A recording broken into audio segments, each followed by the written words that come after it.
Nahmaduhu wa nasta'inuhu wa nastaghfiruh wa na'udzu billahi min syururi anfusina wa min sayyiati a'malina may yahdihillahu fala mudhillalah wa may yudhlilhu fala hadiyalah. Asyhadu an la ilaha illallah wa asyhadu anna Muhammadan abduhu wa rasuluhu la nabiyya ba'da. Alhamdulillah, segala puji syukur kehadirat Allah Subhanahu wa taala. Hari ini kita patut bersyukur karena Allah masih memberikan pertolongannya sampai dengan detik ini. Karena hakikatnya kita hidup itu kalau bukan karena pertolongan Allah tidak akan bisa untuk melakukan apapun. Bahkan untuk sekedar kita membuka mata kita di pagi hari saja, kalau bukan pertolongannya Allah kita tidak bisa membuka mata kita. Ibu-ibu yang hadir hari ini dari posisi duduk sampai dengan nanti berdiri, kalau tidak ditolong Allah gak akan mampu kita berdiri dengan tegak. Maka hadirnya kita di majelis ilmu pagi hari ini bukan karena hebatnya kita, bukan karena tingginya iman kita, bukan karena sehatnya badan kita, tapi semata-mata karena hebatnya Allah dalam menolong kita. Sehingga Allah mampukan kita, Allah berikan kemudahan untuk kita melakukan kebaikan. Maka salah satu dari tanda bahwa Allah itu mencintai seorang hamba adalah bukan ketika dia dimudahkan dalam urusan dunia. Maka Rasulullah bersabda, man yuridillahu bihi khairan yufaqihu fiddin. Barang siapa yang Allah inginkan ada kebaikan dalam dirinya, maka Allah fahamkan dia dalam urusan agama. Maka bersyukur dengan ngaji, dengan kita belajar, dengan thalabul ilmi, dari yang betul-betul tadinya kita tidak tahu apapun, sampai dengan hari ini Allah memberikan kepada kita ilmu sehingga kita tahu, oh ini jalan yang benar, ini jalan yang salah, oh ini yang hak, ini yang batil. Dan itu adalah salah satu ciri dan tanda bahwa Allah ingin ada kebaikan dalam diri kita. Namun tentunya hidayah yang Allah berikan tidak serta-merta kemudian akan terus bercokol dalam hati kita, bahkan kita bisa terus memegang iman kita istiqomah sampai dengan akhir hayat. Tidak ada satupun yang bisa menggaransi iman kita hari ini. Maka jangan pernah magrur, jangan pernah terperdaya, jangan pernah merasa pede, jangan pernah merasa sombong dengan apa yang terjadi pada kita hari ini. Yang hari ini Allah mudahkan langkah kakinya untuk menuju majelis ilmu, yang hari ini sudah Allah berikan dia kemudahan untuk terus memakai hijab yang syar'i. Tidak ada yang pernah tahu bagaimana Allah menutup kehidupan kematian kita. Maka dua saja yang menjadi penutup amal seseorang, imma husnul khatimah ataupun imma su'ul khatimah. Hanya ada dua saja cara untuk menutup mata kita, apakah ditakdirkan oleh Allah mati dalam keadaan baik atau dalam keadaan buruk. Maka husnul khatimah adalah sebuah hadiah yang begitu besar yang Allah berikan kepada seorang hamba. Dan tidak ada yang bisa merancang bagaimana kematiannya. Tidak ada yang kemudian bisa hari ini pengen mati dalam keadaan sujud, kemudian dia berdoa tanpa ada upaya untuk bisa mati dalam keadaan sujud, maka semuanya akan menjadi sesuatu yang mustahil. Maka bersyukur ketika kita mendapatkan hidayah, tapi jangan lupa juga untuk minta ditetapkan oleh Allah hati kita dalam keistiqomahan. Dengan terus setiap saatnya berdoa, ya muqallibal qulub tsabit qalbi ala dinik, ya musarrifal qulub sarrif qalbi ala ta'atik. Wahai zat pembolak-balik hati, tetapkanlah hati kami di atas agamamu. Wahai zat yang memolang-malingkan hati, palingkanlah hati kami di atas ketaatan kepadamu.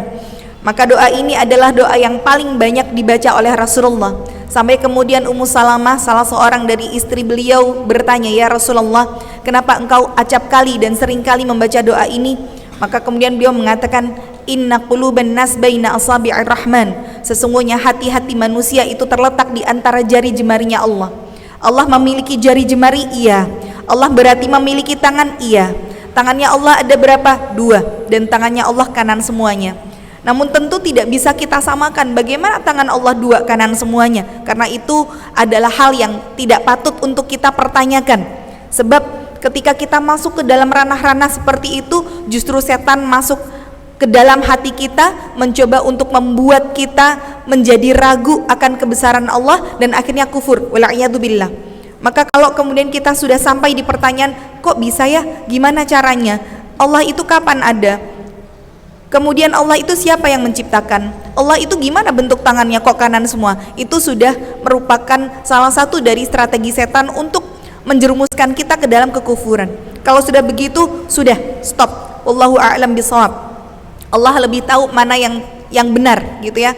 Karena ilmu Allah itu luas, tidak terbatas. Sedangkan akalnya manusia itu terbatas. Maka sesuatu yang terbatas tidak akan pernah bisa menjangkau sesuatu yang kadarnya tidak terbatas. Jadi kalau sudah begitu katakan Allahu a'lam bishawab. Maka hari ini ketika Allah mudahkan langkah kaki kita untuk hadir di majelis ilmu, kita berdoa sama Allah semoga Allah senantiasa jaga iman kita, berikan kepada kita keistiqomahan sampai nanti kita diwafatkan dalam keadaan husnul khatimah. Amin ya rabbal alamin. Salawat beserta salam tetap tercurahkan kepada Nabi besar Muhammad sallallahu alaihi wasallam. Kita mengikuti apa yang menjadi sunnah beliau, karena dalam urusan ibadah itu jelas bahwa bagaimana Allah menerima amal kebaikan seseorang yang mampu untuk menjadi pemberat di mizan kebaikan itu hanya dua saja. Bagaimana kita ibadah harus ikhlas karena Allah, dan bagaimana ibadah itu harus sesuai dengan tuntunan. Sehingga kalau sebanyak apapun amal ibadah yang kita niatkan ikhlas, tapi syarat kedua tidak ada tuntunan dari Rasulullah, maka amal ibadah itu menjadi amalan yang tertolak. Man ahdatsa fi amrina hadza, barang siapa yang berbuat sesuatu yang itu tidak sesuai dengan apa yang dilakukan Rasulullah, maka itulah yang disebut dengan perkara-perkara yang bid'ah. Wa kullu bid'atin dhalalah wa kullu dhalalatin finnar, dan setiap bid'ah itu adalah sesat dan setiap kesesatan berada di dalam neraka. Wal'iyadu billah. Maka yang menjadi penghalang dari seseorang mendapatkan syafaat dari Rasulullah, padahal Rasulullah itu memberikan syafaat dan disebut syafaat beliau adalah syafaatul udma atau syafaat yang terbesar. Salah satu yang bisa menghalangi adalah ketika orang itu keluar dari apa yang menjadi tuntunan Nabi. Maka kelak penyesalan terbesar umatnya Rasulullah adalah ketika nanti di akhirat tidak bisa bertemu dengan orang yang paling dicintai, yaitu Rasulullah. Maka ketika nanti umat manusia, umatnya Nabi Muhammad ini berkumpul di Telaga Kautsar menanti untuk bertemu dan melihat wajah Rasul, menunggu untuk bisa diberikan minum langsung dari tangan Rasulullah, dengan disebutkan di dalam hadis bahwa Rasulullah memiliki telaga yang disebut dengan Telaga Kautsar. Disebutkan bahwa jumlah gelas yang ada di telaga tersebut melebihi jumlah gugusan bintang yang ada di langit. Maka barang siapa yang meminum satu teguk air dari Telaga Kautsar, niscaya dia tidak akan pernah merasakan kehausan selamanya. Dan minuman itu langsung diberikan oleh Rasulullah. Namun nanti ada orang-orang yang terhalang, tidak bisa untuk bertemu dengan Rasul, bahkan diberikan minuman oleh Rasul pun tidak mampu. Maka kemudian Rasulullah pun bertanya kepada Allah, ya Allah, mereka adalah umat-umatku, kenapa kok mereka tidak bisa bertemu denganku? Maka kemudian Allah mengatakan kepada Rasulullah, ya Rasulullah, engkau tidak tahu apa yang sudah mereka lakukan sepeninggal engkau. Maka pastikan bahwa kita tidak menyelisihi dari apa yang menjadi sunnah Nabi. Maka kemudian Allah sampaikan di dalam Al-Quran, yaqulu ya laitani takhattu ma'ar rasuli sabila. Penyesalan terbesar seseorang adalah, ya Allah, ya laitani, seandainya saja ittakhattu ma'ar rasuli sabila, dulu ketika aku hidup di dunia aku mengikuti jalannya para rasul. Ini penyesalan terbesar seorang hamba. Maka ibu, kalau hari ini kita semua mungkin pernah berbeda dress code dengan orang yang ada di sekitar kita. Mungkin saat kita hadir di walimahan dikasih dress code-nya putih, kok ternyata kita hitam sendiri. Mungkin pada saat kita lagi rihlah, misalkan rihlah RT, dress code-nya batik, kok ternyata kita pakainya biru misalkan. Maka kita tidak akan ditanya sama Allah ketika di akhirat, kenapa kok dulu waktu yang lainnya dress code-an putih kamu biru sendiri. Kita nggak akan ditanya kenapa kok beda dress code-nya. Tapi ketika nanti di akhirat kita itu berbeda dengan satu orang, dan yang kita bedakan itu Rasulullah, kita akan ditanya, kenapa kamu berbeda dan yang kamu bedakan adalah Rasulullah. Dan inilah penyesalan terbesar seorang hamba, ya laitani takhattu ma'ar rasuli sabila. Ketika dia merasa bahwa amal ibadah yang selama ini dilakukan sudah diterima oleh Allah, tapi ternyata seikhlas apapun yang dia lakukan, syarat yang kedua dia tidak ikuti, tidak sesuai dengan tuntunan Nabi. Maka dalam masalah ibadah tentunya kita harus belajar supaya tahu mana yang benar, mana yang salah, karena tidak setiap ibadah bernilai kebaikan. Maka berdoa sama Allah, ditunjukkan. Karena di tengah-tengah hari ini kita betul-betul ada di fitnah yang luar biasa dahsyat. Fitnah itu ada dua, ada fitnah syubhat, ada fitnah syahwat. Fitnah syubhat itu kita terletak di antara yang hak, yang batil, yang halal dan yang haram, abu-abu, itu namanya syubhat. Jangankan untuk yang syubhat ya, yang hari ini hukumnya apa kita bingung. Wong hari ini bedain mana laki mana perempuan aja susah kok. Ya kan, kadang kalau misalkan kita beli, kita bilang mas apa mbak toh ini jane, mau dibilang mbak tapi kok potongan rambutnya pendek, mau dibilang mas tapi kok suaranya cewek gitu ya. Jadi akhirnya bingung yang manggil. Nanti dibilang mas, dia marah, saya perempuan bu. Tapi begitu dipanggil mbak, saya laki bu. Nah kan bingung. Artinya gini, dunia itu sudah fitnahnya sedemikian dahsyatnya. Kalau bedain perempuan sama laki hari ini aja kita kebingungan, apalagi membedakan antara yang halal dan haram. Apalagi untuk tahu mana kajian, mana kemudian sesuatu yang bungkusnya itu sama-sama ibadah, tapi apakah ini benar, apa ini salah? Maka minta sama Allah untuk diperjelas yang hak dan yang batil. Allahumma arinal haqqa haqqa. Ya Allah, arina, tunjukkanlah kepada kami al-haqqa haqqa, kalau sesuatu yang benar itu benar. Warzuqna tiba'ah, dan berikanlah kami rizki untuk bisa mengikuti sesuatu yang benar tersebut. Jadi ibu sama Allah dibimbing untuk bisa ngikut, oh ini kajian yang benar, dikasih keistiqomahan untuk bisa ngikuti itu rizki dari Allah. Maka jangan hanya berpatokan pada rizki yang sifatnya duniawi, tapi kita dipertemukan dengan teman-teman yang solihah, itu rizki.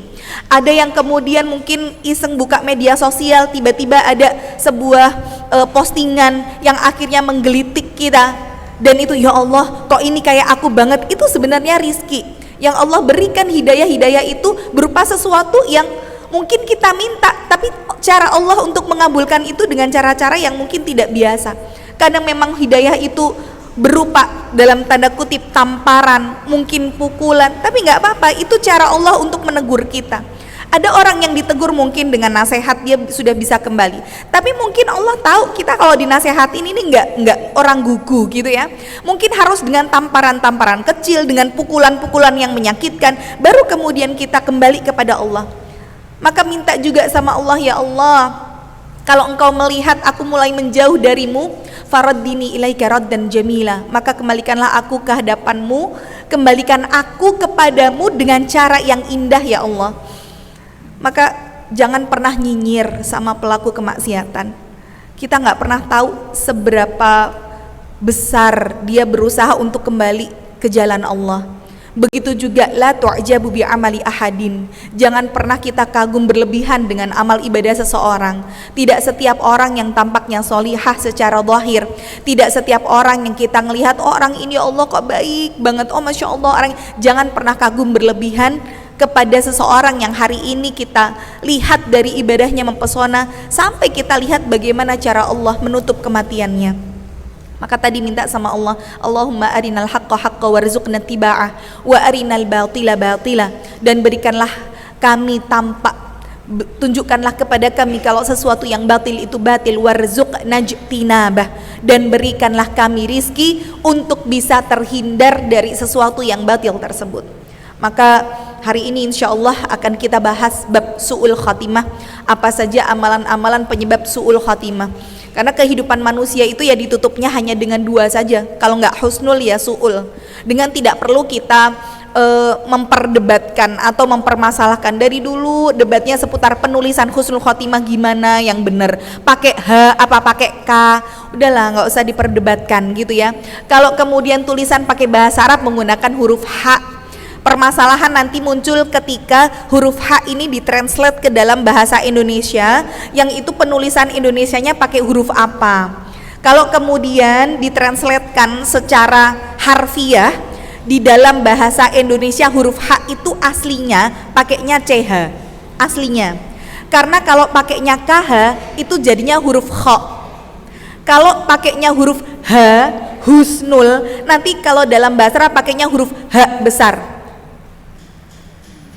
Ya, husnul pakainya huruf H setelah abadat saja hakhoden, setelah huruf apa ya? Kalamana waha, nah setelah huruf waw. Waha, nah husnul nanti jadi mi gitu. Nah banyak orang yang akhirnya oh enggak, kalau pakainya nanti huruf h nanti akhirnya jadi husnul. Ada yang menyalahkan yang betul kah, yang betul. Nah nggak usah lah diperdebatkan bagaimana tulisan bahasa Indonesianya ya, karena memang bahasa Indonesia adalah bahasa yang miskin. Saya bilang bahasa yang kita sendiri kadang tidak bisa membahasa Indonesiakan kalau itu berasal dari bahasa lain. Contoh Jawa aja lah yang bisa saya bilang bahasa Jawa cukup komplit ya, termasuk dalam penggunaan bahasa Jawa jatuh saja itu kan kita bilang nyungsep, kemudian geledak misalkan ya, terus gelinding, terus apa lagi ya, jungkel, itu kan coba bahasa Indonesianya apa? Jungkel itu apa? Jatuh ke belakang. Jungkel kan begini gitu ya, jatuh ke depan. Kalau geledak jatuh ke belakang tapi kan kepalanya dulu, iya kan? Beda lagi sama geblak. Geledak sama geblak sama nggak? Beda kan? Kalau geledak itu kepala dulu, kalau geblak kan sak badannya. Tapi bahasa Indonesianya apa? Ya jatuh aja gitu. Ini contoh bagaimana memang bahasa Indonesia bahasa yang miskin gitu loh. Jadi dia tidak banyak punya kosakata. Begitu juga di huruf. Jadi huruf h, kho sama h di bahasa Indonesia nggak bisa kemudian kita kasih sesuatu yang tetap. Seperti insya Allah itu juga banyak menjadi masalah. Tulisan insya Allah gimana? Ada yang pakai SYA, ada yang pakai SHA, akhirnya menyalahkan. Kalau pakai SHA nanti jadinya insya Allah gitu ya. Kalau pakai SYA insya Allah itu harusnya tidak boleh disambung. Kalau disambung nanti artinya jadi mengarang Allah atau menciptakan Allah, macam-macam lah. Jadi ya kalau mampu untuk bisa menulis bahasa Arab dengan bahasa Arab. Tapi kalau tidak ya sudah, yang penting niat kita mengucapkan husnul khotimah gitu ya, terlepas dari bagaimanapun penulisan yang betul. Baik, artinya kenapa kita mempelajari tentang su'ul khotimah? Karena tadi kematian itu hanya ada dua, kalau nggak husnul ya su'ul. Nggak ada tuh kemudian ada orang yang meninggal terus kita tanya kematiannya gimana? Ape opo ora? Piye yo? Kita rodok-rodok rodok-rodok husnul khotimah, enggak ada tuh. Jadi setengah rodok-rodok husnul khotimah apa ketoke suul khotimah, itu enggak ada. Jadi hanya ada dua pilihan, suul atau husnul. Maka ketika kita mempelajari apa saja yang bisa menyebabkan seseorang mati dalam keadaan suul khotimah, kita berharap menghindari dari hal-hal ini supaya kita tidak mati dalam keadaan tersebut. Dan memang seseorang itu salah satunya akan Allah wafatkan sesuai dengan kebiasaannya. Maka dari sekarang carilah kebiasaan-kebiasaan baik sehingga nanti pun diwafatkan dalam keadaan yang baik. Tapi tentu semua urusan kematian itu mutlak miliknya Allah. Yang hari ini solihah belum tentu wafatnya juga dalam keadaan solihah. Begitu juga pelaku kemaksiatan. Maka sekali lagi jangan pernah nyinyir dengan pelaku kemaksiatan, jangan pernah menghujat pelaku dosa, karena bisa jadi Allah itu akan menguji kita dengan berbuat dosa seperti orang tersebut, supaya Allah menguji mampu nggak kita ketika dikasih ujian dosa seperti itu. Maka kalau ada orang yang berbuat maksiat, itu jangan dihujat orangnya, tapi maksiatnya, dan kita doakan pelakunya supaya dapat hidayah dan kembali ke jalan Allah, taubatnya taubatan nasuha. Maka hari ini kita belajar ada 5 amalan yang bisa membuat seseorang mati dalam keadaan su'ul khatimah. Yang pertama adalah kesyirikan dan kemunafikan. Syirik, di mana Allah sampaikan la in asyrakta la yahbatanna amaluka, sungguh ketika engkau berbuat syirik seluruh amalmu akan hangus sia-sia. Maka syirik itu akan menjadi penyumbang terbesar seseorang mati dalam keadaan su'ul khatimah. Maka jangan pernah buka pintu kesyirikan apapun itu bentuknya, sekecil apapun motifnya. Jangan pernah kepo dengan dunia syirik. Contoh misalkan hari ini kalau kita ngelihat Indonesia itu adalah negara yang mayoritas muslimnya terbanyak di dunia, tapi ternyata yang terbanyak di dunia itu syiriknya juga nomor 1 di dunia. Kita lihatlah bagaimana dengan zaman yang hari ini sudah serba canggih, syirik itu masih nggak hilang, karena memang fitnah syirik itu adalah fitnah yang akan tetap terus ada sampai akhir zaman. Syirik itu nggak akan pernah bisa hilang karena memang Allah tetapkan seperti itu. Jangan terus ngerasa wong zaman wes modern koyo ngene, kok iso yo jek enek wong sing misalkan datang ke dukun atau nyantit orang, itu fitnah yang nggak akan pernah bisa habis sampai akhir zaman. Bahkan kalau ibu-ibu tahu di TMII, di Taman Mini Indonesia Indah, itu tiap tahun itu selalu ada perkumpulan lebih dari 1000 dukun yang ada di Indonesia, dan mereka punya ID card. Jadi punya kartu pengenal dukun gitu ya. Ada kartu keanggotaannya.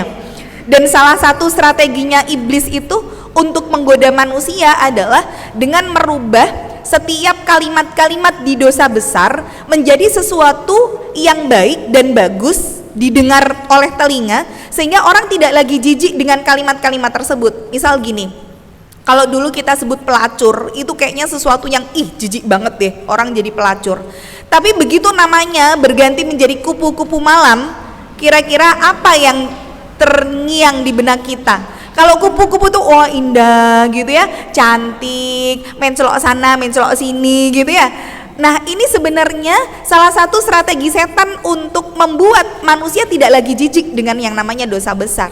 Dulu kalau kita dengar kata hombreng, homo misalkan gitu ya, lesbi, jijik banget gitu. Kok ada ya orang yang suka jeruk makan jeruk gitu ya, orang kok seneng pedang-pedangan ibaratnya gitu kan.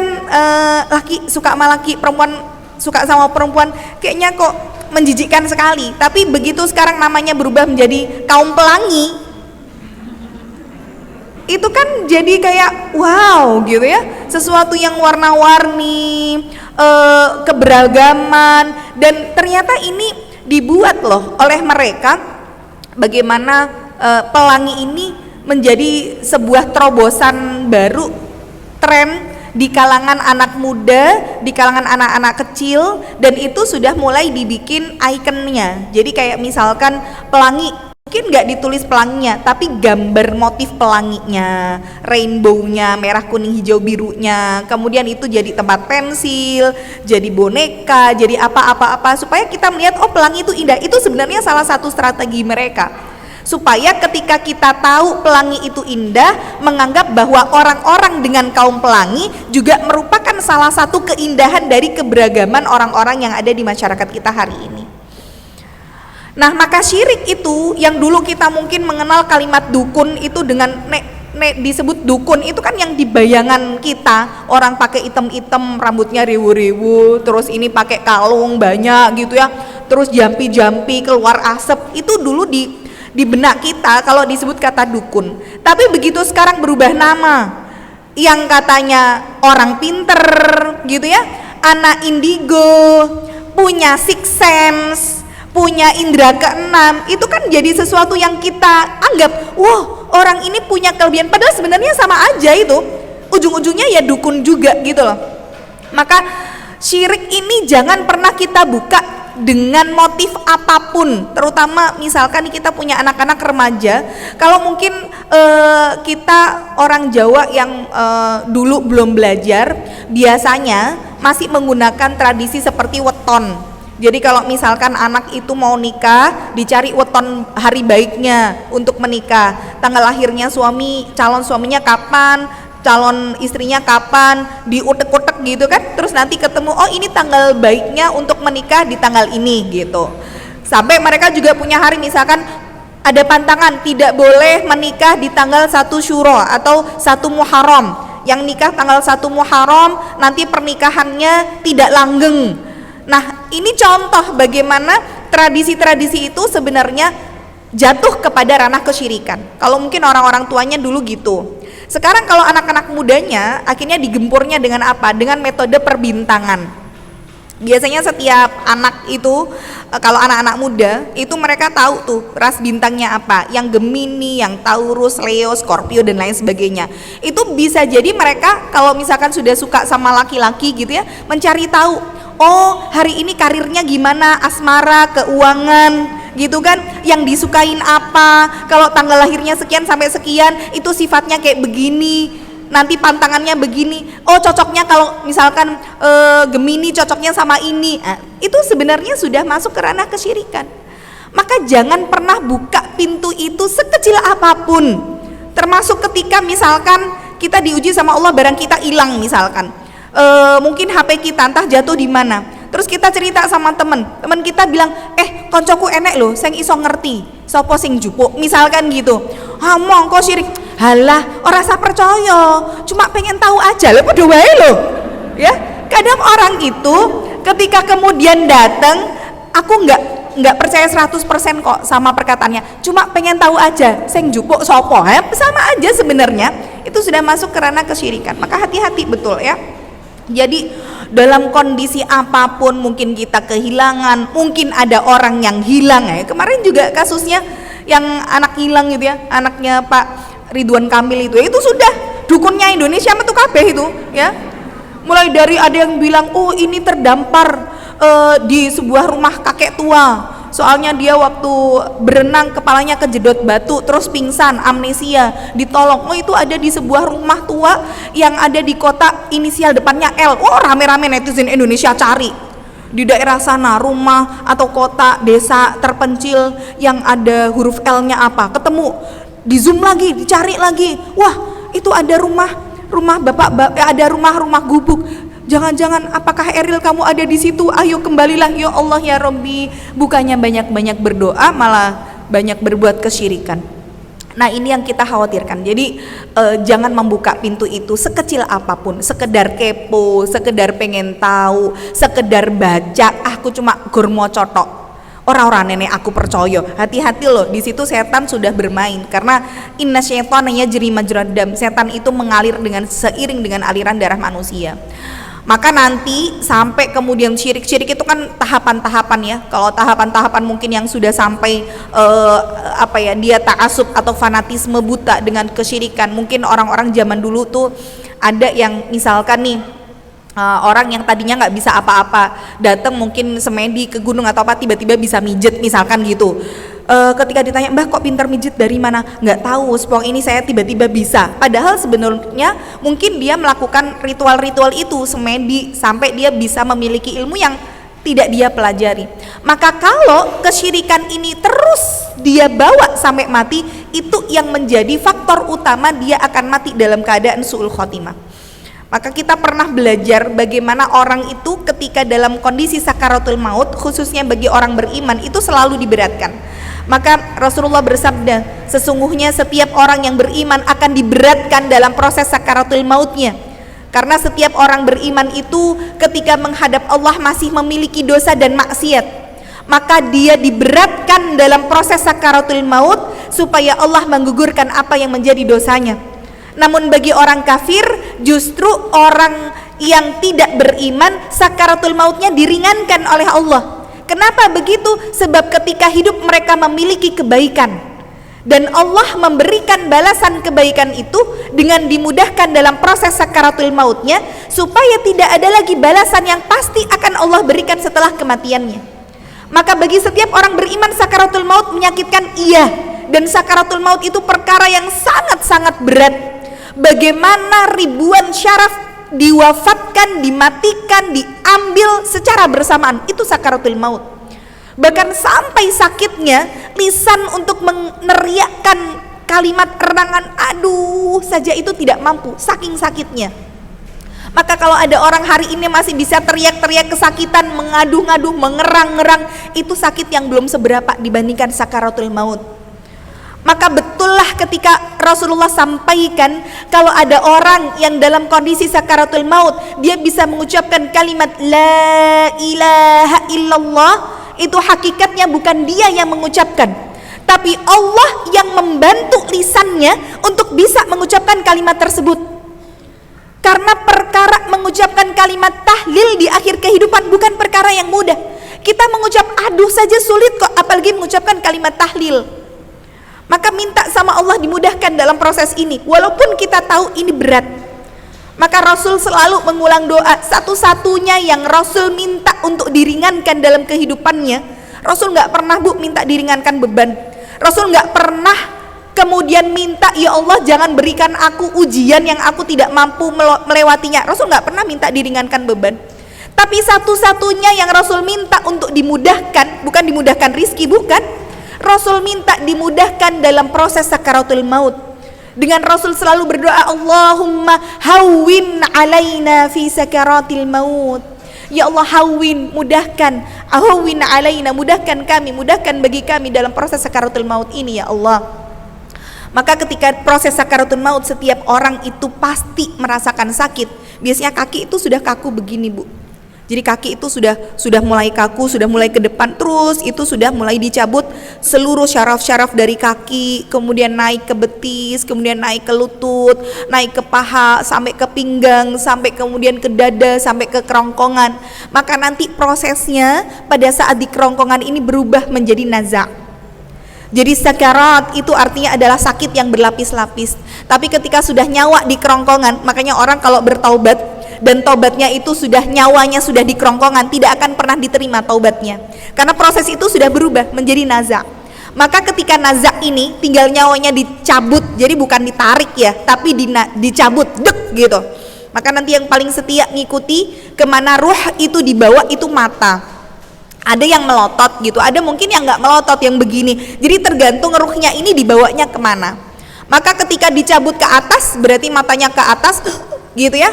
Maka kalau proses yang diberatkan adalah nazaknya, bukan sakarat, karena tadi orang beriman pasti sakit dalam sakaratul maut.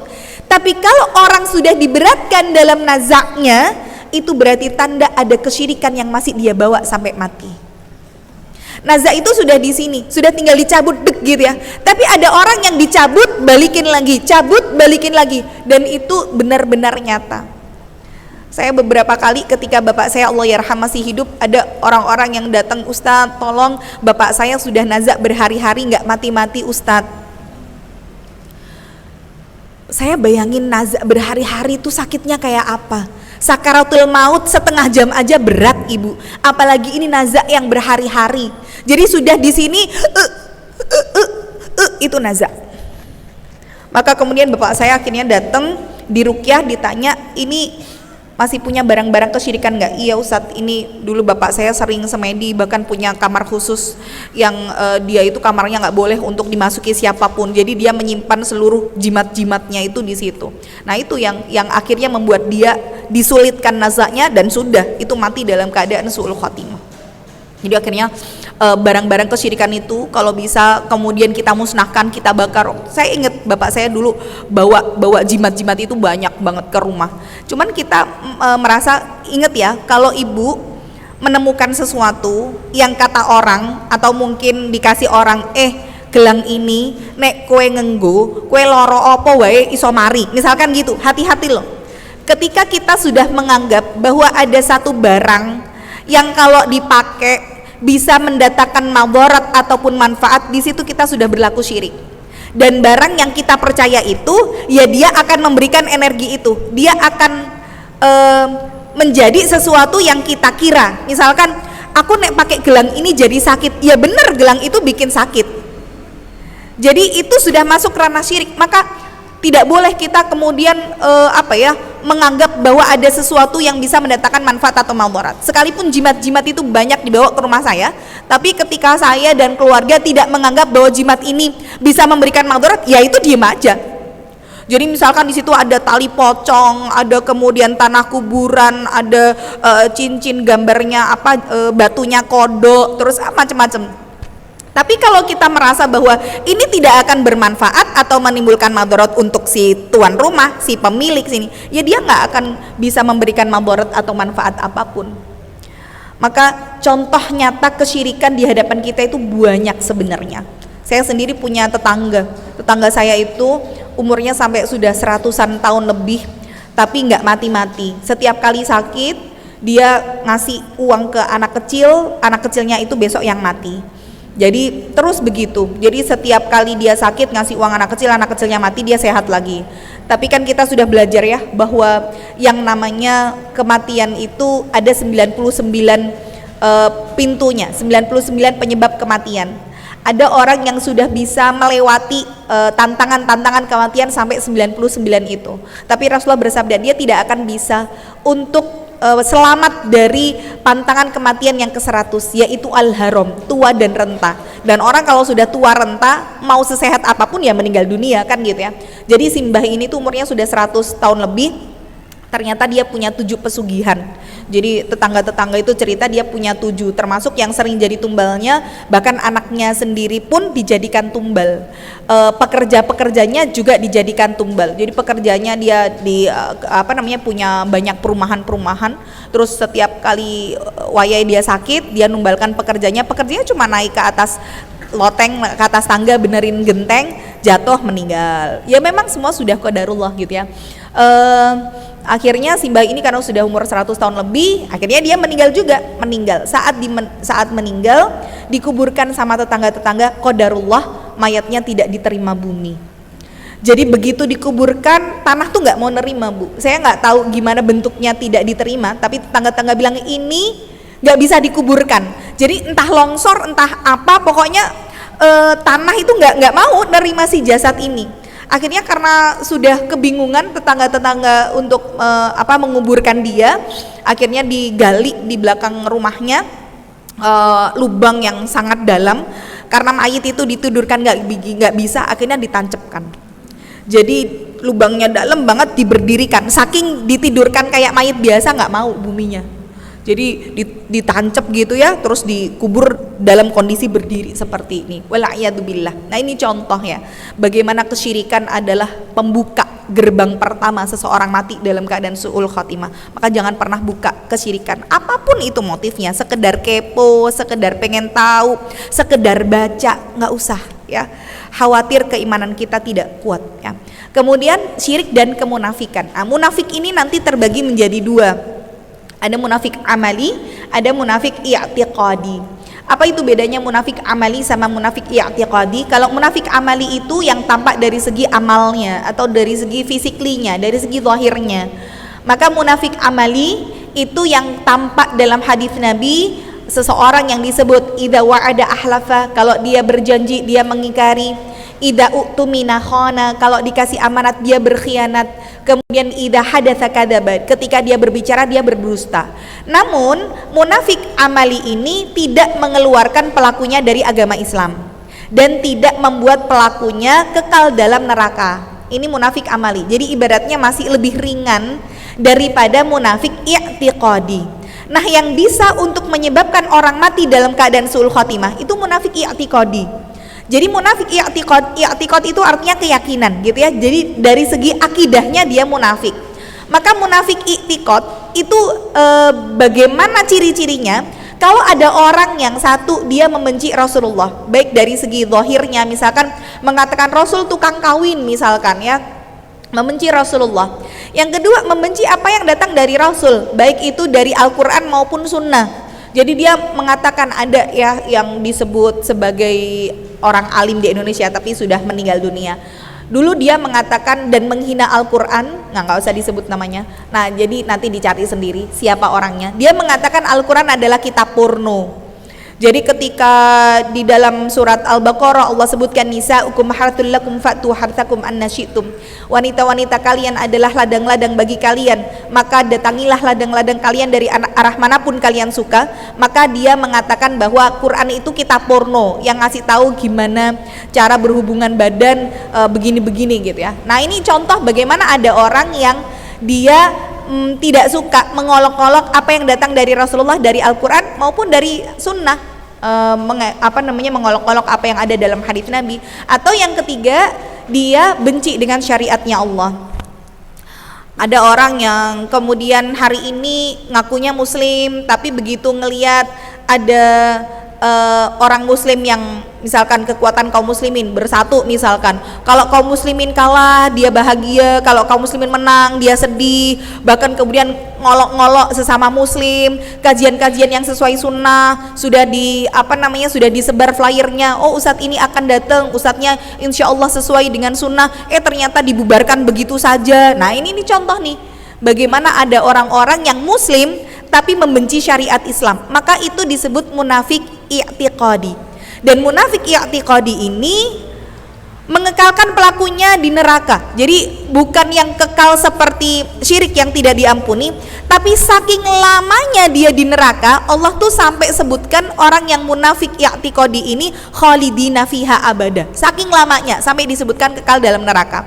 Walaupun ketika nanti dia memiliki sedikit saja, sebutir saja dari biji keimanan, maka dia akan masuk surga. Tapi lama banget dia bakalan di neraka.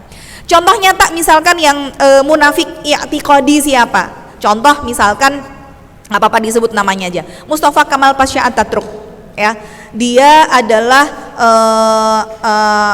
bisa dibilang presiden atau penguasa Turki sekitaran tahun 1924 sekitar itu.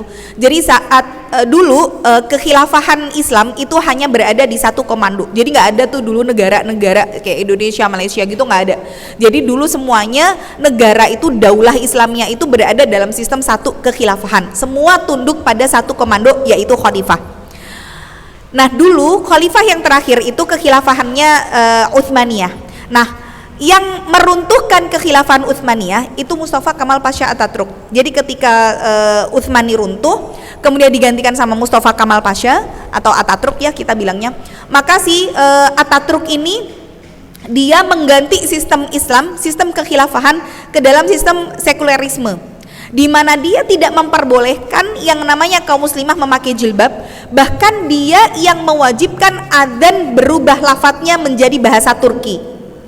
Jadi dia tidak memperbolehkan adzan berkumandang dengan bahasa Arab dan mengganti semua sistem kekhilafan ke dalam sistem sekulerisme.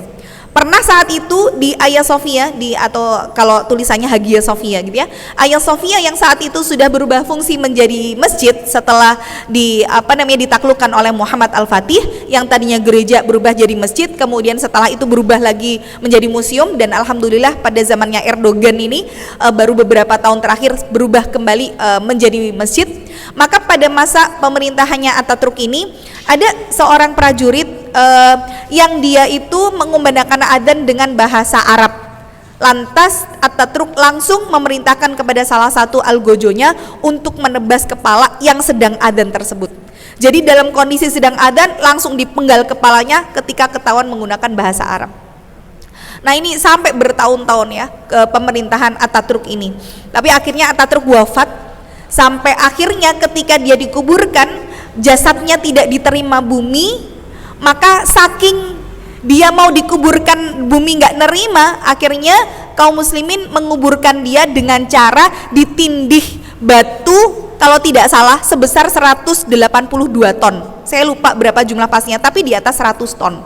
Saking biar dia itu nggak keluar terus, jadi begitu dikuburin keluar lagi, nggak diterima, jadi dipendem gitu. Kalau sekarang sudah benar-benar di marmer. Jadi nanti kalau kemudian ibu ke Turki bisa ngelihat makamnya Ataturk itu masih ada, dan kabarnya yang datang ke sana itu sudah mencium aroma busuk itu ketika sudah jadi masuk area, padahal semuanya itu marmer gitu ya, dan kuburannya udah dipendem pakai marmer gitu, jadi nggak bisa kita lihat langsung gitu ya, karena memang itu salah satu cara supaya jasadnya tidak keluar lagi. Tapi begitu masuk itu sudah tercium bau busuk yang sangat menyengat. Wala'iyadzubillah. Ini contoh bagaimana ada orang yang membenci syariat Islam, membenci apa yang diturunkan oleh Rasulullah, walaupun akhirnya dia muslim, tapi munafik i'tiqadi itu merupakan salah satu pintu yang membuat seseorang mati dalam keadaan su'ul khatimah. Wala'iyadzubillah. Kemudian yang kedua, selain syirik dan kemunafikan yang bisa membuat seseorang mati dalam keadaan su'ul khatimah adalah bid'ah mukaffirah. Bid'ah mukaffirah itu apa? Bid'ah itu tadi suatu perkara yang diada-adakan dalam urusan agama. Kalau kemudian kita melihat dan belajar lagi, kita kebanyakan belajarnya fikih gitu ya. Cuman kalau yang dari pondok pesantren biasanya mempelajari ada satu pelajaran namanya usul fikih gitu ya. Jadi usul fikih itu adalah ilmu yang menghantarkan sampai ke pelajaran fikih. Jadi kalau kita belajar fikih itu kita sudah tahu ilmu jadi. Oh ini hukumnya halal, ini haram, oh ini mubah, ini makruh, ini sunnah, ini wajib. Nah itu hukumnya kita pelajari di fikih. Tapi untuk bisa dapat gimana kok bisa hukumnya haram, gimana kok disebut wajib, sunnah, itu metodenya namanya usul fikih, yang diambil semua metodenya dari Al-Quran. Maka dalam satu kaidah usul fikih disebutkan bahwa sebenarnya setiap asal muasal sebuah ibadah itu haram, kecuali ada dalil yang menjelaskan tentang kebolehannya. Berbeda dengan hal makanan. Asal setiap makanan itu adalah halal, kecuali ada dalil yang menjelaskan tentang keharamannya. Berarti sekarang nih, kalau asal muasal setiap makanan adalah halal, kecuali yang jelas ada dalil pengharamannya, berarti untuk makanan lebih banyak yang halal apa banyak yang haram? Makanan banyak yang halal apa banyak yang haram? Yang halal, lebih banyak yang halal daripada yang haram. Maka kalau kita ragu nih tentang makanan ini hukumnya apa, al halalu bayyin wal haramu bayyin, yang halal itu jelas, yang haram itu jelas, di antara keduanya ada syubhat. Maka kalau kita ragu antara halal dan haram, jauhilah sesuatu yang syubhat itu, karena yang syubhat itu lebih dekat kepada yang haram daripada yang halal. Misalkan nih, kita adalah orang yang suka tantangan, challenge misalkan, sesuatu yang ekstrim, pokoknya nomor satu yang nggak biasa dia lakukan. Misalkan, oh kalau orang makan daging kambing, daging sapi biasa. Ini ada tantangan makan daging iguana, misalkan gitu ya.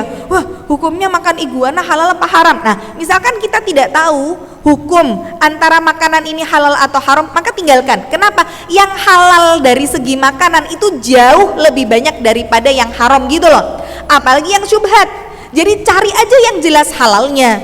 Jelas masih ada ayam, masih ada sapi, masih ada kambing. Ngapain cari iguana? Ngapain cari buaya gitu loh maksudnya ya. Jadi untuk masalah makanan lebih banyak yang halal. Tapi berbeda dalam masalah ibadah.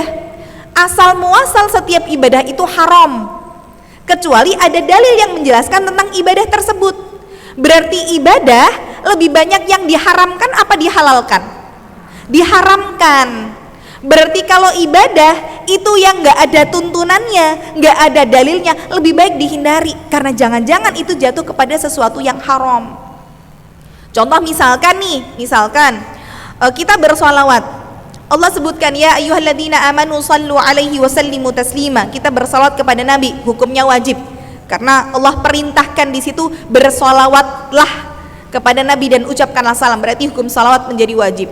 Tapi ketika sholawat yang wajib itu kita kemas, misalkan, oh kalau kepengen sesuatu disolawatin, kalau kepengen cowok ganteng itu jadi suami, setiap kali ngeliat fotonya, setiap kali ngeliat orangnya, disolawatin aja terus orangnya, Allahumma sholli ala Muhammad, Allahumma sholli ala Muhammad, misalkan.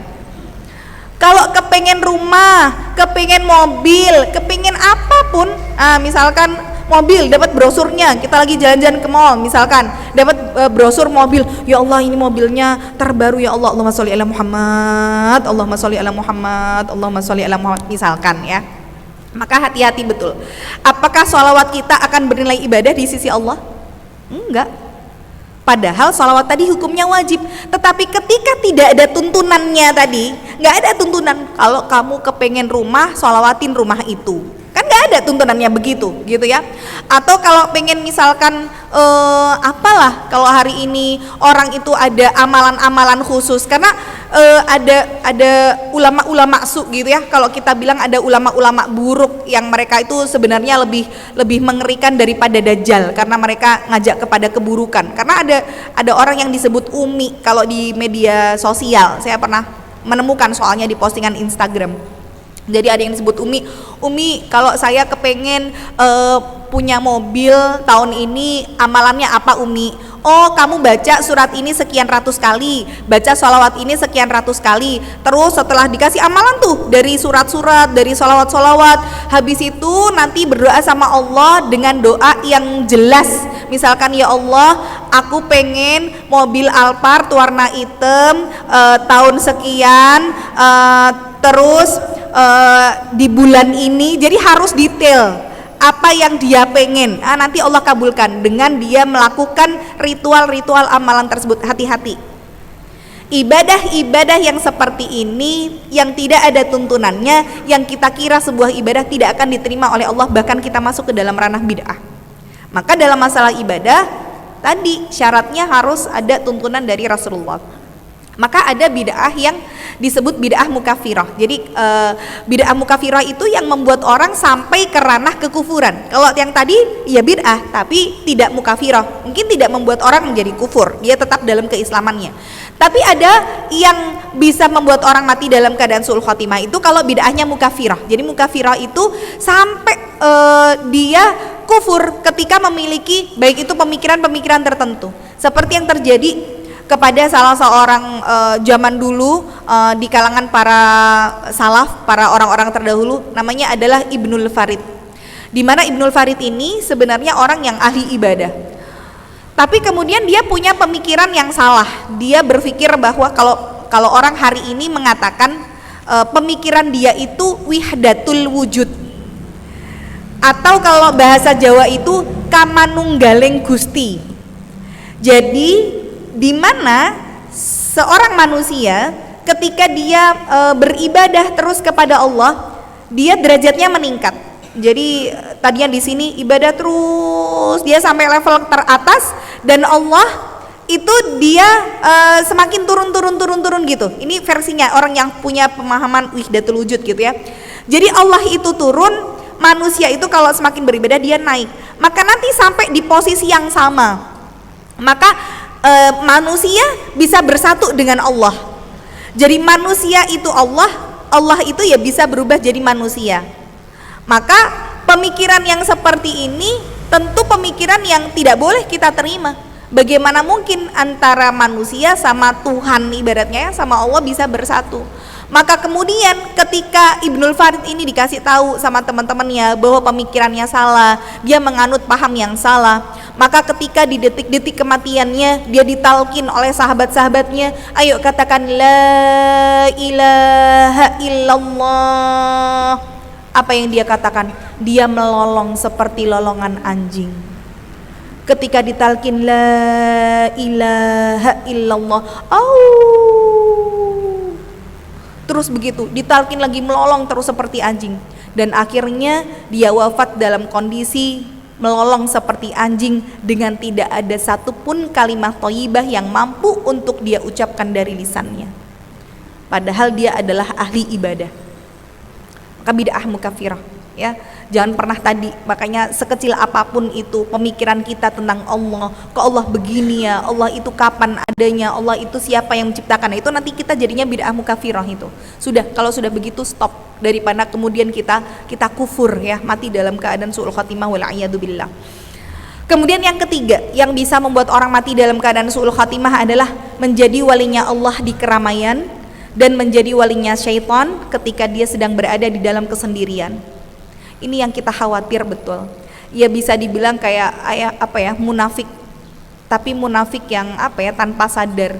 Artinya banyak mungkin ada, tidak banyak, mungkin ada di antara kita ketika kita lihat dia berada di keramaian, dia solihah banget, tapi mungkin ketika tidak ada manusia, dia berada sendiri di kamarnya, entah dengan HP-nya dia berbuat apa, mungkin dia melihat apa, Allah alam, kita nggak pernah ada yang tahu. Mungkin ketika kita jalan sama teman kita ngaji, naik mobil, kita nyetir, kalau ada teman kita setelinnya murotal ataupun kajian sepanjang perjalanan, begitu teman kita sudah turun, nah mumpung wis muduk ki, tak ganti, misalkan ya, diganti sama lagu misalkan, atau kelenengan atau apa, kita kan nggak pernah tahu. Maka hati-hati betul menjadi walinya Allah di keramaian dan menjadi walinya setan ketika di kesendirian merupakan pintu untuk bisa mematikan seseorang dalam keadaan su'ul khatimah. Karena pernah ada satu cerita juga di kitab ini nanti diceritakan bagaimana ada seorang laki-laki peminum khamr.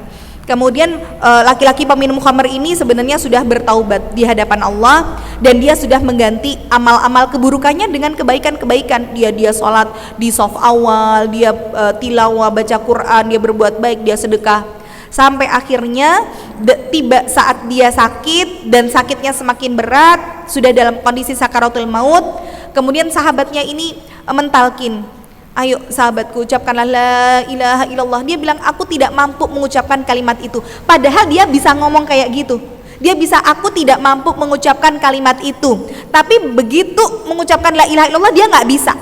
Itulah kenapa kok ada orang yang bisa mengucapkan la ilaha illallah, kata Rasulullah, bukan dia yang ngucapin, Allah yang ngebimbing, ngebantu lisannya untuk bisa mengucapkan kalimat itu. Itu kalau tidak dipupuk dari sekarang nih, kita nggak bisa merangkai kematian dengan mengucapkan kalimat tahlil di akhir kehidupan kita. Maka orang ini ditalkin lagi, la ilaha illallah, aku tidak bisa mengucapkan kalimat itu. Kenapa kok engkau tidak bisa mengucapkan kalimat itu? Sungguh engkau melihat aku adalah orang yang baik, padahal ketika tidak ada orang, maka inni atubu ilallahi taubatan kadibah. Dia mengatakan, sesungguhnya aku itu bertobat kepada Allah dengan taubat yang bohong, dengan taubat palsu. Dulu aku adalah seorang peminum khamr, kemudian aku bertobat dan aku mengisi hari-hariku dengan ibadah, namun aku tidak mampu menahan hawa nafsu untuk tidak menengguk khamr lagi. Maka ketika aku dalam kesendirian, tidak ada orang yang melihatku, aku kembali menenggak minuman khamr tersebut sampai aku ditimpa sakit yang berat. Maka kemudian aku meminta kepada anak perempuanku, wahai putriku, tolong ambilkan Al-Quran. Kemudian aku berdoa kepada Allah dengan Quran di atas kepalaku, ya Allah, Zat yang maha pengasih dan penyayang, yang maha menerima taubat, ya Allah, dengan ini aku bertaubat, aku memohon ampun atas dosa-dosaku dengan keberkahan Al-Quran ini, ya Allah, tolong sembuhkan sakitku, dan ketika kau sembuhkan sakitku, aku akan bertaubat dan kembali ke jalanmu yang lurus. Maka setelah itu Allah sembuhkan sakitku, dan ternyata ketika aku sembuh dari sakit, aku kembali menengguk minuman keras tersebut. Sampai akhirnya aku sakit lagi, dan aku kembali berdoa dengan Al-Quran, ya Allah, dengan syafaat dari Al-Quran, aku berharap engkau sembuhkan penyakitku dan aku akan bertaubat kembali. Ternyata kedua kalinya pun dia sudah diberikan sembuh oleh Allah, dia bermaksiat lagi. Sampai akhirnya di sakitku yang ini, aku tidak lagi disembuhkan oleh Allah, dan sampai tiba kematianku dalam kondisi seperti ini. Maka diucapkan la ilaha illallah, aku tidak mampu, aku tidak mampu, aku tidak mampu.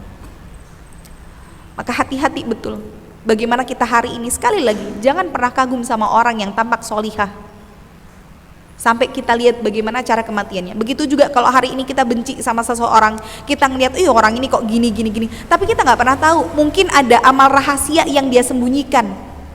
Maka kalau kita ngelihat ada orang yang, ya Allah, kok bisa ya meninggalnya dalam kondisi sujud saat sholat, dia meninggalnya lagi baca Quran, padahal kita sempat menghujat dia, berarti yang salah kita bukan dia. Kalau ada orang yang Allah tutup kematiannya dengan husnul khatimah, sedangkan yang kita tahu dia adalah orang yang buruk misalkan, berarti yang salah itu kita dan bukan dia. Karena kematian husnul khotimah itu nggak bisa kemudian kita rancang sedemikian bagusnya kalau tidak Allah yang mentakdirkan. Maka bismillah ya Allah, berusaha di tengah zaman fitnah yang luar biasa ini, minta dijaga keimanan, keistiqomahan kita, sekalipun ada orang yang melihat ataupun yang tidak. Maka dulu juga para generasi salaf itu, mereka bagaimana supaya menyembunyikan amal kebaikan yang mereka lakukan. Jadi ada bapak sama anak. Bapaknya sama anaknya ini setiap hari melaksanakan sholat tahajud. Kemudian ketika di sholat tahajud di sepertiga malam, anaknya dibilang, bapak, lihat tuh orang-orang hari ini semua jam segini itu nggak ada yang bangun sholat tahajud. Jam segini semua orang masih pada tidur. Alhamdulillah ya, kita itu kok masih bisa tahajud.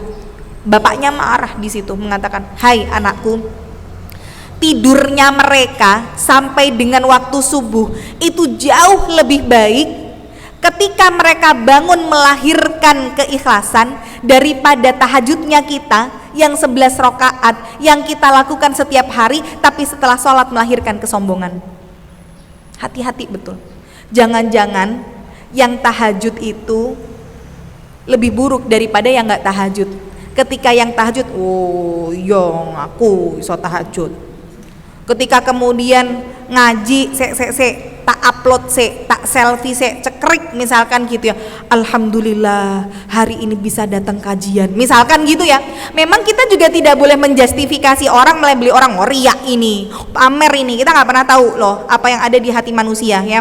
Mungkin ketika dia berbuat seperti itu sebagai salah satu bentuk syiar supaya orang lain mau ngaji, nggak apa-apa gitu ya. Tapi sekali lagi, setan itu pintar banget untuk menggoda hati manusia. Yang tadinya dia pengen syiar, setan langsung balik ketika ada yang komen di status WA-nya, wah rajin banget ya mbak, jam segini udah bisa ngaji, aku aduh saya durung, uplek-uplek wae neng dapur misalkan gitu ya. Kemudian timbul dalam hati, oh iya aku. Rontok itu amal ibadahnya.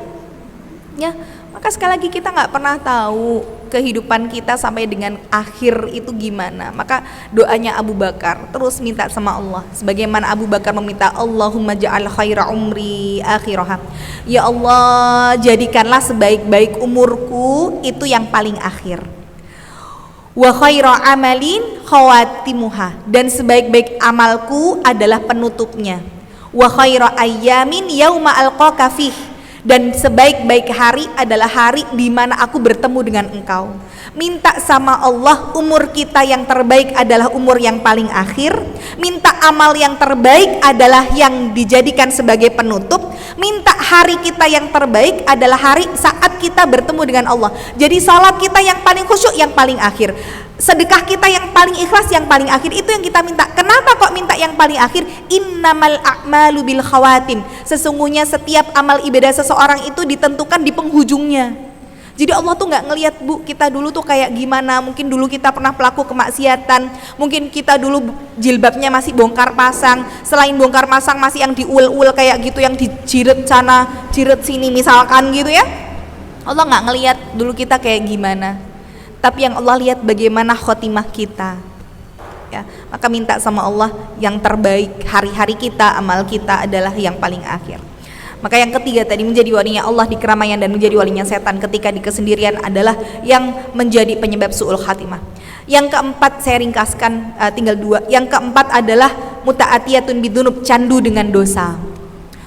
Orang yang candu dengan dosa ini merupakan ciri orang yang akan diwafatkan dalam keadaan su'ul khatimah. Kenapa begitu? Allah itu sifatnya sattar. Allah itu kalau ada seorang hamba yang melakukan kemaksiatan, Allah nggak langsung ngebongkar aibnya Bu, itu rahasianya. Jadi Allah itu nunggu.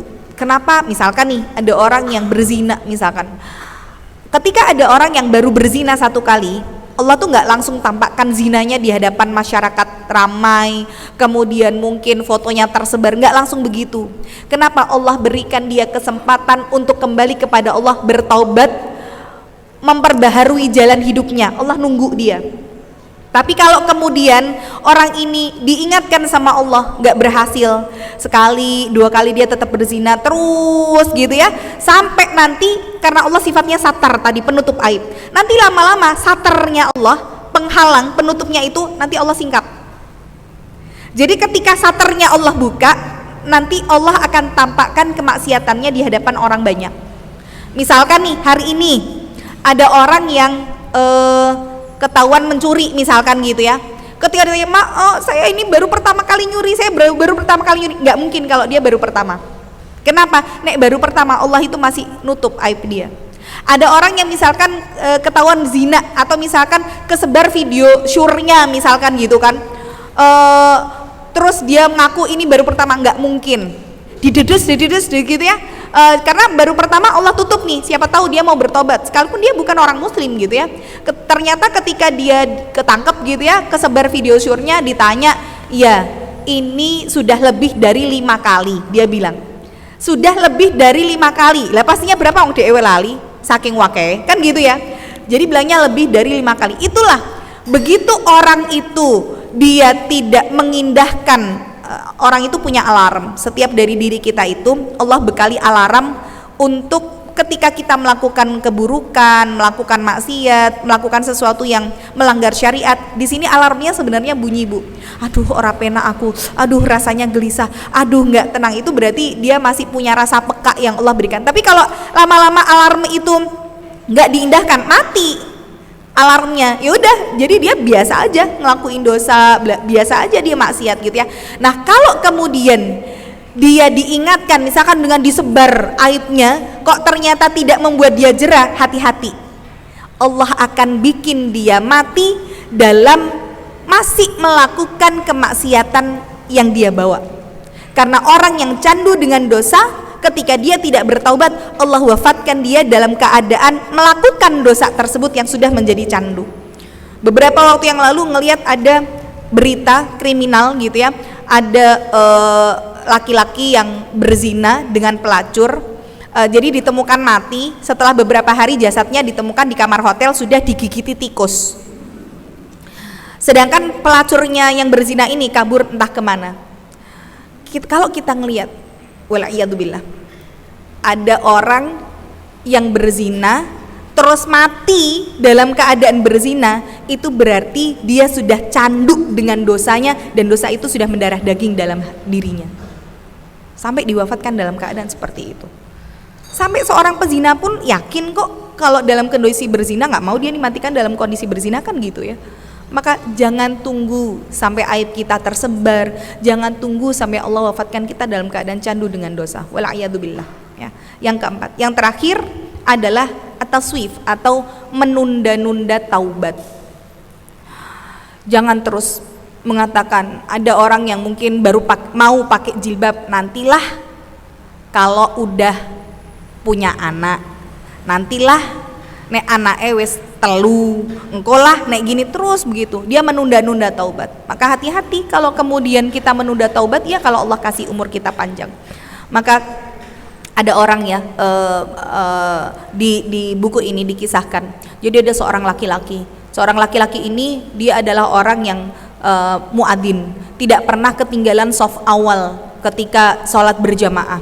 Nah dulu itu kan nggak ada mic ya, jadi ketika adzan itu dia naik ke menara atau naik ke tempat yang sangat tinggi. Maka ketika saat itu dia adzan gitu ya, kemudian dia ngelihat dari ketinggian di bawah itu ada rumah seorang dhimmi, atau dhimmi itu seorang Yahudi gitu ya, yang dia berada di kawasan Muslim, itu namanya dhimmi. Kemudian dia ngelihat ada seorang wanita Yahudi cantik gitu ya, dan itu menarik hatinya. Akhirnya begitu dia sudah selesai adzan, dia terus ke bawah gitu, ke bawah mendekati si perempuan itu. Kemudian karena dia jatuh cinta sama si perempuan ini, dia bilang, maukah kamu menikah denganku? Dia bilang, aku tidak mau menikah dengan kamu karena kita berbeda agama. Kalau misalkan kamu memang mau menikah dengan aku, ya kamu harus masuk agamaku terlebih dahulu. Akhirnya si muadzin yang nggak pernah ketinggalan shaf awal sholat berjamaah dan nggak pernah absen dan ketinggalan untuk mengumandangkan adzan, murtad dari Islam untuk menikahi si perempuan Yahudi ini. Akhirnya mereka menikah setelah laki-laki ini murtad. Di malam harinya, di malam pertama pernikahannya, ketika akan melakukan hubungan suami istri, si suaminya ini, si laki-laki ini melihat kok atap rumahnya bolong, jendelanya mungkin ada yang kegeser. Akhirnya dia naik ke atas loteng untuk ngebenerin gentengnya, dan begitu sampai naik dia jatuh ke bawah dan mati seketika. Wala'iyadzubillah ya. Ini contoh bagaimana kita nggak pernah tahu akhir kehidupan seseorang gimana.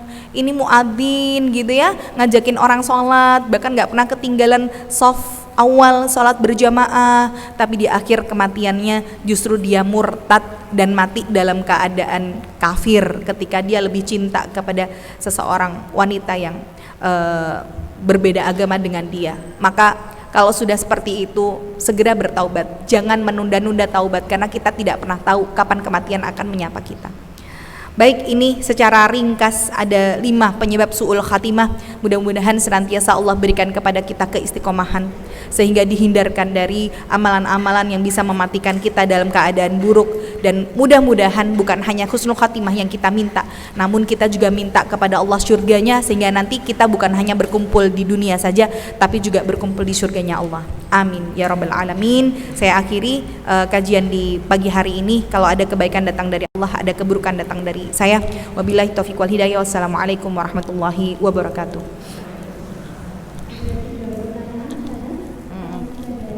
Ya, 3 aja ya.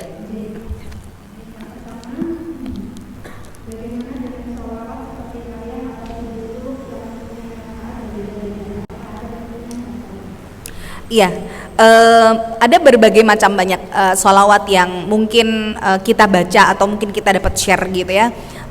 Saya tidak tahu bagaimana isi dari sholawat tersebut, seperti sholawat nariyah ataupun sholawat tibul kulub, karena tidak setiap yang menggunakan bahasa Arab pun isinya baik gitu ya. Karena saya pernah dikirim salah satu jamaah, Ustazah kalau sholawat seperti ini boleh atau tidak. Saya baca Arabnya, kemudian saya lihat dari segi maknanya adalah berisi memuji Rasul, tetapi ternyata dari pujian itu bertawasul dengan nama Rasulullah, dan ini menjadi salah satu tawasul yang haram hukumnya.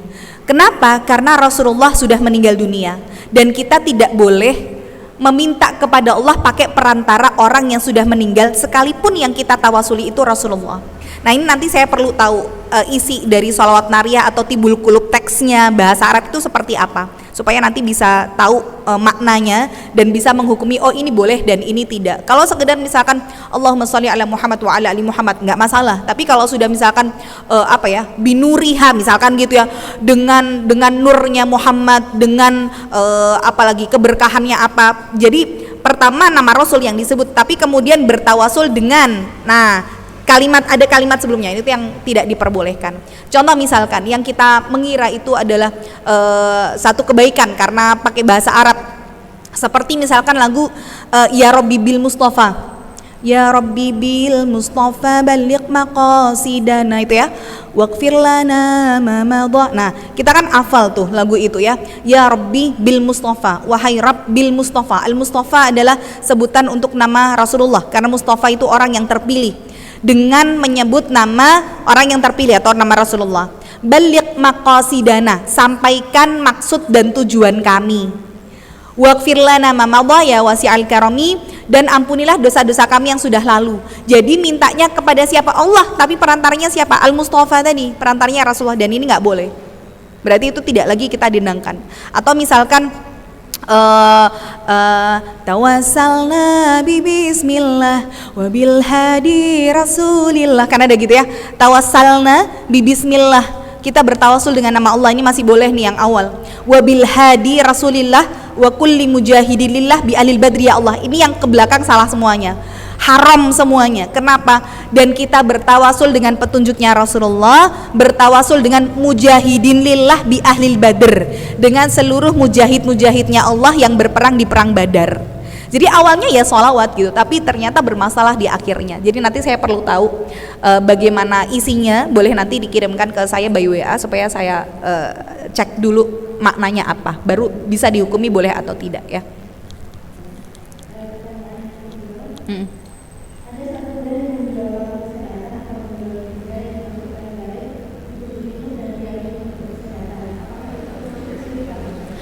Ya, jadi kalau misalkan nih ada orang yang jual gelang kesehatan misalkan gitu ya, atau ada alat lah apa yang dimasukin ke air terus disuling, terus kalau minum ini jadi sehat.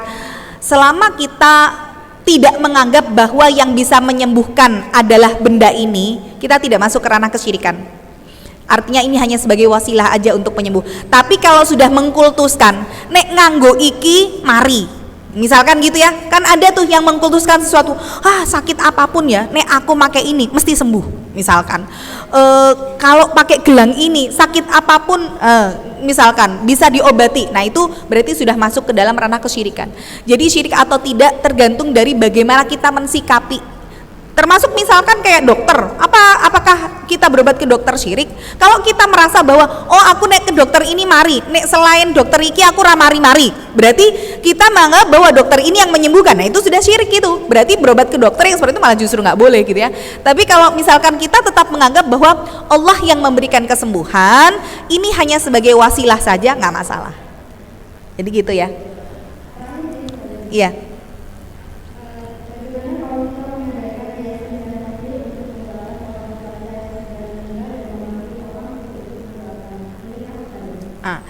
Misalkan yasinan, tahlilan untuk orang yang sudah meninggal, mengundang orang untuk ikut mendoakan. Pertama begini, ini ada beberapa hukum ya yang masuk ke dalamnya.